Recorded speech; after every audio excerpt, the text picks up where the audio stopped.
La capture aujourd'hui, mardi 13 octobre 2020. On va voir ce que ça donne. Je sais déjà que c'est un mets que vous allez nous proposer, mais quel est le mets du jour? Est-ce qu'on peut voir l'image? C'est quoi ça? Attendez, c'est du adoé, si je ne me trompe pas bien, avec ce que nous appelons dja. Vous voyez, c'est présenté sur plusieurs formes. Le premier plat, le premier plat, c'est bien plus, je vais dire, la quantité est plus, il y a une grande quantité, et après, il y a l'autre plat aussi.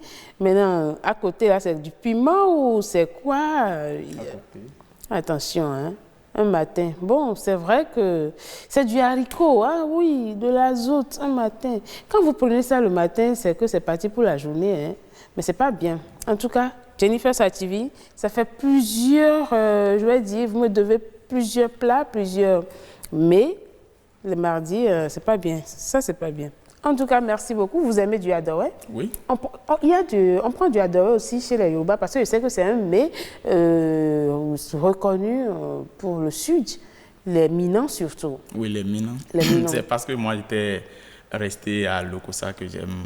Ah, d'accord. Vous savez comment on prépare ça? Bon, c'est avec de l'haricot, hein? Oui, je sais très bien. C'est toute une procédure. Il faut vraiment... D'abord, il faut nettoyer l'haricot, il faut préparer. Ensuite, il faut enlever tout ce qui est... Surtout les... Je ne sais pas comment il faut appeler ça. Il y a des petits bouts noirs là. Il faut enlever tout ça et puis maintenant, il faut repréparer. C'est toute une procédure. Mais le résultat final, attention, avec du pain ou du gari, c'est toujours bien. C'est avec du pain que moi je... Quand vous avez la chance d'accompagner ça avec le amidja, j'ai dit l'huile de palme.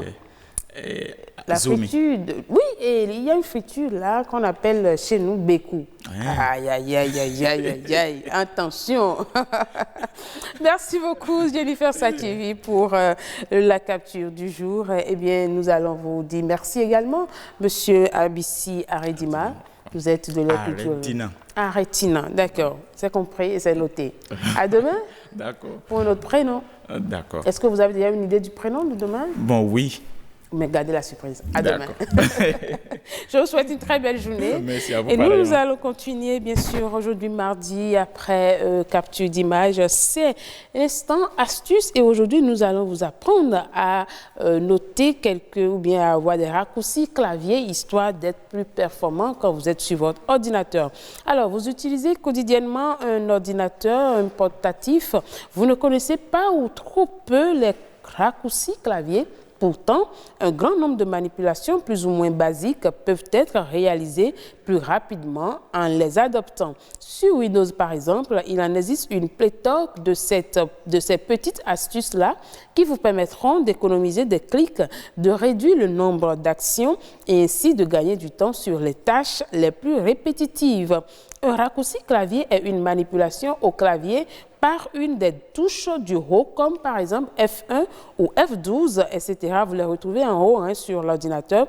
Et peut encore agir d'une combinaison de touches qui permet d'ouvrir une fonction sans utiliser un dispositif de pointage tel qu'une souris ou un pavé facile. Certains raccourcis utilisent la touche Windows, c'est-à-dire le drapeau situé sur certains claviers permettant d'activer le menu Démarrer dans Windows. Eh bien, les raccourcis clavier ne sont pas toujours faciles à retenir, mais sont pourtant souvent construits de manière logique. Par exemple, en utilisant une touche communément appelée contrôle qui s'écrit CTRL, Windows, etc., il faut l'accompagner d'une lettre qui très souvent se rapporte au thème anglais auquel elle fait référence. Quand je parle le cas par exemple de contrôle plus S pour enregistrer, S qui veut dire save en anglais, enregistrer, contrôle plus P pour print, imprimer, ou encore Windows plus D pour desktop, c'est-à-dire le bureau. Il existe au total 10 raccourcis élémentaires qui sont appelés raccourcis basiques et qui se font avec la touche contrôle. Nous avons contrôle plus A qui veut dire sélectionner l'ensemble du document. Vous avez CTRL plus C, copier un élément sélectionné. Vous avez CTRL plus X, il faut bien noter, qui veut dire couper un élément sélectionné. Et vous avez CTRL plus V qui veut dire coller un élément sélectionné. En temps, vous aurez déjà fait CTRL plus A et vous faites maintenant CTRL plus V pour coller l'élément sélectionné. Vous avez CTRL plus Z qui veut dire annuler la dernière action. Par exemple, vous avez fait quelque chose et vous ne voulez plus de cette action-là. Pour l'annuler, il suffit de faire CTRL plus Z. Il y a également CTRL plus Y qui veut dire restaurer la dernière action. CTRL plus S, sauvegarder un document. Oui, c'est très important parce que chaque fois que vous travaillez, il faut toujours appuyer sur CTRL sur S pour sauvegarder votre document de peur de ne perdre le document. Hein. On ne sait jamais, les coupures d'électricité, ça vient à tout moment. Vous avez également CTRL plus la flèche gauche ou droite, c'est-à-dire avancer le curseur au début du mot précédent ou suivant. Vous avez CTRL plus flèche haut ou en bas qui vous fait avancer le curseur au début du paragraphe précédent ou suivant. Et voilà, nous avons également les raccourcis système, mais aussi les raccourcis pour gérer les fenêtres. Je vais vous donner quelques raccourcis rapidement. Quand je prends par exemple la touche Windows plus I, ça veut dire accéder rapidement aux paramètres de Windows. Quand vous prenez par exemple Windows plus A, c'est afficher le centre de notification. Windows plus E, afficher l'explorateur de fichiers. Windows plus S, ouvrir le moteur de recherche de Windows. J'espère que vous avez noté assez d'éléments pour quand même vous permettre de mieux utiliser vos ordinateurs. Merci beaucoup à Jennifer Sachivi pour astuce de ce jour. Ça va sûrement aider certains téléspectateurs qui ont bien suivi.